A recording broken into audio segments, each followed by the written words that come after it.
Joint versus nuclear family, आप कौन सी चाहते हैं? सबसे पहले समझते हैं न्यूक्लियर फैमिली का कंसेप्ट होता क्या है। What is nuclear family? Nuclear family is the family जहाँ पे हस्बैंड वाइफ और उनके डिपेंडेंट बच्चे रहते हैं। जब तक उनके बच्चे डिपेंडेंट हैं तब तक ही वो फैमिली न्यूक्लियर फैमिली काउंट होती है। जब बच्चे बड़े हो जाते हैं, 18 ईयर्स अबाउट हो जाते हैं या अडल्ट हो जाते हैं, तो वो ज्वाइंट फैमिली में कन्वर्ट हो जाते हैं, क्योंकि वहां तक आते आते बच्चों के अपने व्यूज आने लगते हैं। ये चीज आपको आगे की स्लाइड्स में समझ में आई। And what is the joint family, उसका क्या कंसेप्ट है? अगर देखा जाए ना तो ज्वाइंट फैमिली का कल्चर सिर्फ हमारे हिंदुस्तान में ही नहीं है, और भी बहुत सारी कंट्रीज ऐसी हैं जहाँ पे आज भी लोग ज्वाइंट फैमिलीज में रहते हैं। एंड वहाँ पे जो कल्चर कल्चर होता है, एक कल्चर के बेसिस पे लोग एक ज्वाइंट फैमिली में रहते हैं। एक ट्रेडिशन है वहाँ पे, जनरेशन से बना हुआ है। उस ट्रेडिशन को बिल्ड करने के लिए ज्वाइंट फैमिली में रहा जाता है। आज भी अगर देखें तो जो हमारे गांव है, वहाँ पे मैक्सिमम फैमिलीज ज्वाइंट फैमिलीज में रहती है, मैक्सिमम लोग। राइट। जब तक दादाजी है तब तक बंटवारा नहीं होगा, एक ट्रेडिशन बना दिया उन्होंने। एंड वो एक फैमिली को बांध के रखते हैं। फिर जब एक ही रूफ के नीचे बहुत सारे लोग या एक से ज्यादा जनरेशन साथ में रह रही हैं, तो that is called a joint family. वहां पे जो रिस्पॉन्सिबिलिटीज हैं वो शेयर होती हैं, सबके काम बंटे होते हैं, इमोशनल बॉन्ड होता है आपस में। अगर आपको एक इमोशनल नीड चाहिए तो आपको घर से बाहर जाके झांकने की जरूरत नहीं होती, आपको घर में किसी न किसी। एंड आपके पास मैक्सिमम रिसोर्सेज अवेलेबल होते हैं towards everything, not only about the income, बाकी चीजों के लिए भी आपके पास बहुत सारे रिसोर्सेज।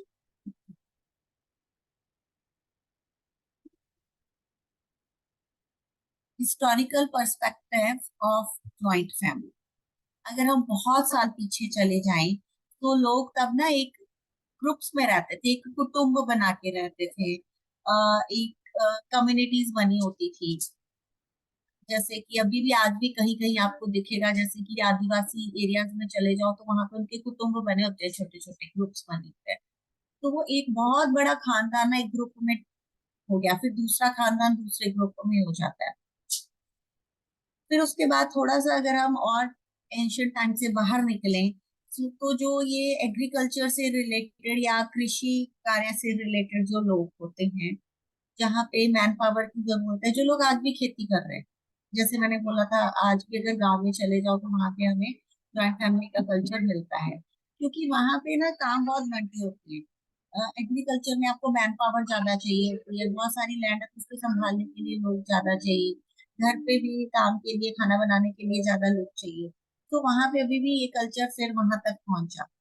उसके बाद कुछ कल्चर या कुछ रिलीजन्स या रिलीजियस थिंग्स ऐसी हैं जहाँ पे ट्रेडिशंस हैं, बिलीव्स हैं, ये अलग नहीं होंगे। जैसे कि जब तक दादा है तब तक प्रॉपर्टी का बंटवारा नहीं होगा, तो अलग नहीं हो सकती, या मेरे जीते जी मेरे बच्चे अलग नहीं होंगे, काइंड ऑफ स्टफ बहुत सारी फैमिलीज में आता है। इकोनॉमिक बेनिफिट्स बहुत होते हैं ज्वाइंट फैमिली में। अगर आज एक बेटे की जॉब चली गई या उसके पास इनकम सोर्स नहीं है, तो बाकी के फैमिली मेंबर सपोर्ट कर देते हैं, पर ऐसा नहीं होता कि अब वो फैमिली क्या खाएगी, उसके बच्चे क्या करेंगे। तो बाकी लोगों का वहां पे एक फाइनेंशियल सपोर्ट मिलते रहता है। सोशल अटैचमेंट बहुत होती है, एक दूसरे के साथ आपका कनेक्शन रहता है।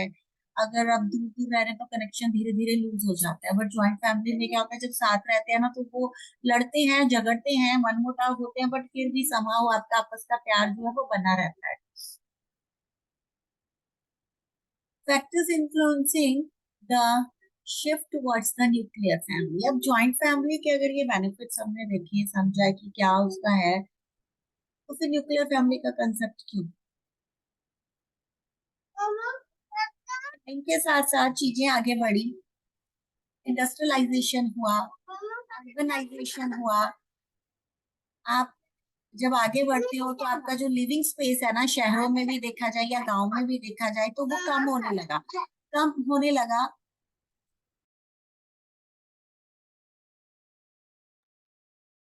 तो वो स्पेस जब कम होने लगा तो वहां पे जाके जो फैमिलीज है वो ब्रेक होने लगी, क्योंकि एक घर था, एक शहर में मान लो एक घर है, वहां पे अगर 15 लोग रह रहे हैं तो वो घर अब छोटा पड़ रहा है, 15 के बाद वो 20 के होंगे, 30 के होंगे, तो वो लोग शिफ्ट होने लगे। तो जब अलग रहने लगे तो एक अलग बेनिफिट्स उनको समझ में आने लगे।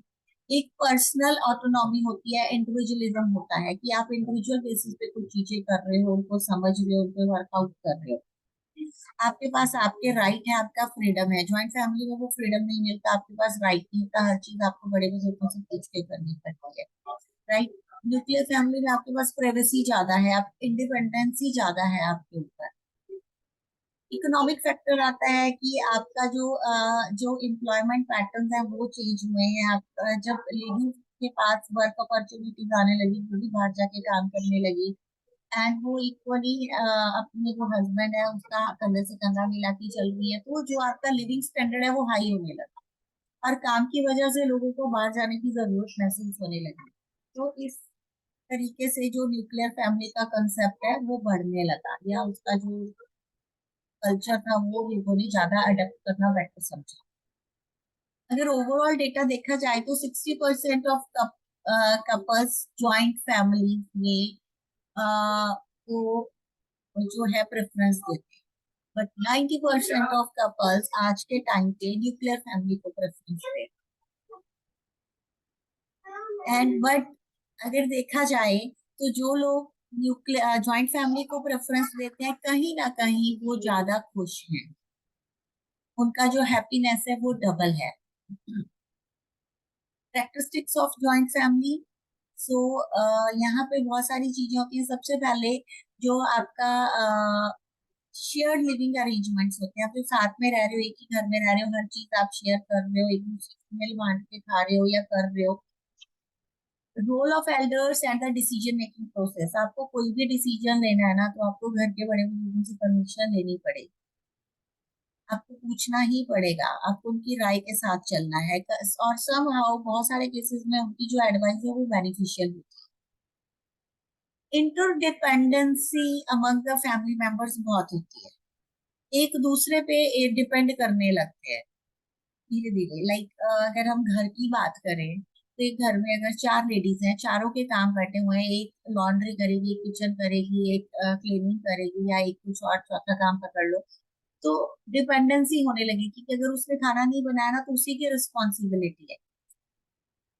बाकी बाकी की लेडीज वो किचन से हट गई ना तो उनका जो डिपेंडेंसी खाना बनाने के लिए हर बार उसी पे जाएगा, कि उसने नहीं बनाया, तो फिर वहां पे मिसमैच चीजें एक दूसरे पे डिपेंड करने लगते हैं लोग चीजों को। न्यूक्लियर फैमिली में इंडिपेंडेंट लिविंग अरेंजमेंट है, सब कुछ आपको खुद करना है, आपको ही मैनेज करना है, आपको ही अर्न करना है, आपको ही डिसीजन लेना है, आपको ही मैनेज करना है, आपके पास अथॉरिटी है डिसीजन मेकिंग। वहां पे आपको हर चीज बड़ों से पूछ के करनी है, यहाँ पे आप अपने हिसाब से, अपनी कैपेबिलिटी के हिसाब से अपना डिसीजन ले। एम्फोसिस एम्फोसिस एंड इंडिविजुअलिज्म, आपको जो करना है हर काम खुद मैनेज करना है, इंटरडिपेंडेंसी बाकी के लोगों की खत्म हो जाए। No matter what the culture, a family is a family when love prevails। कोई भी कल्चर हो, न्यूक्लियर फैमिली का हो, ज्वाइंट फैमिली, उससे कोई फर्क नहीं पड़ता, प्रोवाइडेड आपकी फैमिली में जितने भी मेंबर आप साथ में रह रहे हो, 2 4 5 10 15 20 50, आपके बीच में प्यार होना चाहिए। अगर प्यार नहीं है तो फिर वो न्यूक्लियर फैमिली का भी कोई फायदा नहीं है, और ज्वाइंट का। Now let's understand the advantages of joint family. Emotional support system, इसका ना घर के झगड़ों पे और बच्चों पे बहुत बड़ा असर देखा है मैंने। इमोशनल सपोर्ट सिस्टम, जब हम कई बार बोलते हैं ना कि पुराने जमाने में तो लड़कियां मायके में बात नहीं करती थी, फिर भी सब बढ़िया से चल रहा था, क्योंकि अगर हस्बैंड के साथ झगड़ा हुआ तो बाहर आके, कमरे से बाहर आके उसके पास बात करने के लिए दरानी है, जेठानी है, सास है, दादी सास है, ननद है, बहुत सारी लेडीज, तो वो सब एक दूसरे को थोड़ा सा इमोशनल सपोर्ट दे देती थी, कोई समझा देती थी, कोई मजाक कर लेती थी, तो वो वहीं पे बात सेटल डाउन हो जाती थी, उसके जो इमोशंस आ रहे थे ना वो खत्म हो जा रहे थे और वो बैलेंस हो। The same thing is happen with kids. आज हम बच्चों को इतना पैम्पर करते हैं, फिर भी बच्चों में कहीं ना कहीं इमोशंस की लैकिंग होगी। ज्वाइंट फैमिली के कल्चर में क्या होता है, अगर माँ ने बच्चे को डांटा या फादर ने डांटा ना, तो वो बच्चा जैसे ही बाहर जाएगा, उसके पास खेलने के लिए उसके कजन्स हैं, उसके पास उसके चाचा है, ताऊ है, बुआ है, फूफी है, दादी है, दादा है, बहुत सारे लोग हैं उसको पैम्पर करने के लिए। तो बच्चे ने जो डांट खाई होती थी ना, वो 5 मिनट में भूल जाता था और वो बैलेंस हो जाता। बट आज अगर बच्चे को आपने न्यूक्लियर फैमिली में डांटा, तो वो बच्चा लोन फील करने लगता है, फिर बच्चे डिप्रेशन में चले जाते हैं, फिर बच्चों को पता नहीं कौन कौन से नए नए सिंड्रोम्स आ रहे हैं। इकोनॉमिकल बेनिफिट्स, शेयर्ड रिसोर्सेज, अगर एक के बिजनेस में या काम पे क्राइसिस आ रहा है, बाकी उसको सपोर्ट कर रहे हैं, तो वो सपोर्ट के लिए आपको बाहर नहीं जाना। कल्चरल प्रिवेंटेशन हो रहा था, आप जो आपका कल्चर है, जो आपकी रूट्स हैं, जिसको आजकल लोगों ने ऑर्थोडॉक्स का नाम दे दिया, उसको बहुत अच्छे से प्रिवेंट किया जा रहा था। न्यूक्लियर फैमिली के अपने एडवांटेजेस हैं, आपके पास प्राइवेसी है, आपके पास इंडिपेंडेंसी, आप जो चाहो वो कर सकते हो, आप हस्बैंड वाइफ आपस में अपना डिसीजन ले सकते हैं, उनको डिपेंड नहीं करना पड़ रहा, उनको पूछना नहीं पड़ रहा हर चीज के लिए permission. Flexibility in decision making, आपको करना है नहीं करना है आप अपने हिसाब से कर सकते हो, राइट। अगर आज आपको खाना बनाना है नहीं बनाना है, दैट इज योर डिसीजन। पर जॉइंट फैमिली में जब आप 15-20 लोग साथ में रह रहे हो, आपको बनाना ही पड़ेगा, आपके पास ऑप्शन नहीं है। एफिशिएंसी, रिसोर्स मैनेजमेंट, यहाँ पे जो भी चीजें हैं वो आपको खुद मैनेज करनी है। You are all alone to manage the things, और आप अपने हिसाब से अपने रिसोर्सेज को एफिशिएंट तरीके से यूज कर सकते हो। आप उन चीजों को दूसरों के साथ जाके शेयर नहीं कर। Role of family in relationship, out of 5 couples prefer joint family, because उसके उनको बेनिफिट समझ में आते हैं when both the partners are working. वो चीज कितना पॉसिबल होती है नहीं होती है, that is a secondary matter. Majority of couples find support in joint family, leading to be a stronger bond. 2 out of 5 couples prefer living independently in the nuclear family. Alone, we can do so little. Together, we can do so much. अकेले हम छोटी छोटी बहुत सारी चीजें कर सकते हैं, बट जब साथ में होते हैं तो बहुत सारी बड़ी बड़ी चैलेंजेस ज्वाइंट फैमिली में भी होते हैं, न्यूक्लियर फैमिली में भी। ज्वाइंट फैमिली में क्या चैलेंजेस होते हैं? कॉन्फ्लिक्ट्स अराइजिंग फ्रॉम इंटरडिपेंडेंसी, जैसे मैंने स्टार्टिंग में बताया, एक काम के लिए एक दूसरे पे इंटरडिपेंडेंसी होने लगती है, तो उसकी वजह से कॉन्फ्लिक्ट्स आने लगते हैं। जैसे कि उसका काम था खाना बनाने का, उसने नहीं बताया, तो इस वजह से इश्यू बनेगा। उसका काम था कपड़े का, उसने ढंग से नहीं किया या कपड़े अच्छे से नहीं धुल के आए, तो इस वजह से कल इश्यू। राइट, ऐसे करके और बहुत सारे पॉइंट्स हैं। Lack of privacy and personal space, specially अगर हम हस्बैंड वाइफ की बात करें, तो जॉइंट फैमिली में उनको उतनी प्राइवेसी या पर्सनल स्पेस नहीं मिल सकता जितना उनको न्यूक्लियर फैमिली में मिलता है। एक जनरेशन का गैप आ जाता है, उसकी वजह से डिफरेंसेस आते हैं वैल्यूज में। पेरेंट्स के जमाने में चीजें किसी और तरीके से हैंडल हो रही थी, आज के टाइम पे वही चीजों को हैंडल करने के तरीके बदल गए हैं। तो वो जो वैल्यूज है वो कहीं ना कहीं उसमें बहुत बड़ा गैप होता है, जनरेशन गैप होता है, तो उन चीजों को मैनेज करना कहीं ना कहीं देखा जाए तो पेरेंट्स और बच्चे दोनों के लिए ही डिफिकल्ट हो जाता है, क्योंकि दोनों का ही ईगो एक पॉइंट पे आके हाई होता है और उसकी वजह से क्लैशेस होते हैं। न्यूक्लियर फैमिली के अपने चैलेंजेस हैं, इमोशनल सपोर्ट और जो केयर गिविंग है एक पार्टनर को या दूसरे पार्ट एक दूसरे को देने के लिए, उसका बर्डन आप दोनों पे, हस्बैंड वाइफ पे रहता है। अगर वाइफ को इमोशनल नीड है तो हस्बैंड की रिस्पॉन्सिबिलिटी है पूरी।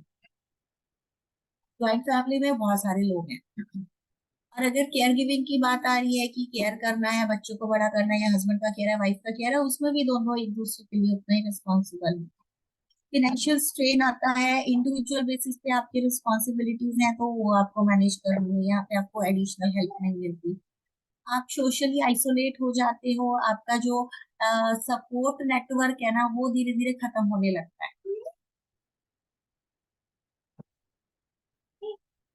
चाइल्ड पे क्या इम्पैक्ट आता है उसकी डेवलपमेंट पे? Influence of family structure on child's upbringing. Positive role model within the family can instill value, beliefs, and behaviors that shape a child's character as they grow. On the other hand, children in a more challenging family situation may face obstacles that can impact their emotional and psychological health. Socialization and emotional well-being. The family unit plays a crucial role in providing the children with the sense of security, love, support.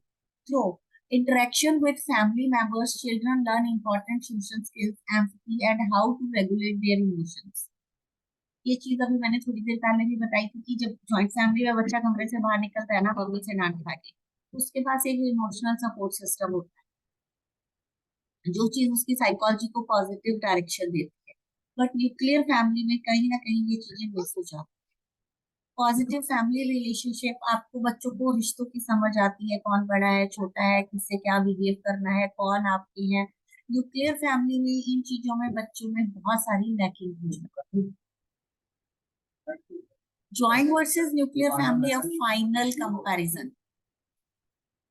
Joint families offer a great support to couple with the older parents to take care of the children and share economic burden and life experiences.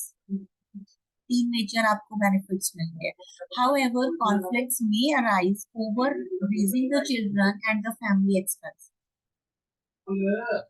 Nuclear family में nuclear families offer greater independence, fewer conflicts, and flexibility in terms of work, lifestyle, child rearing, but they may experience more failure, loneliness, and financial burden.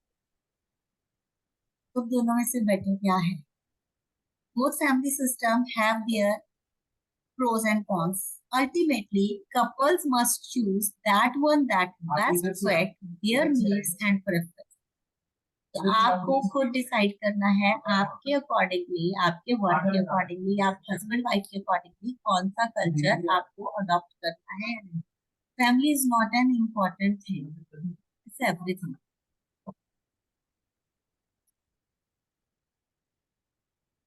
Rest over to Ranjit.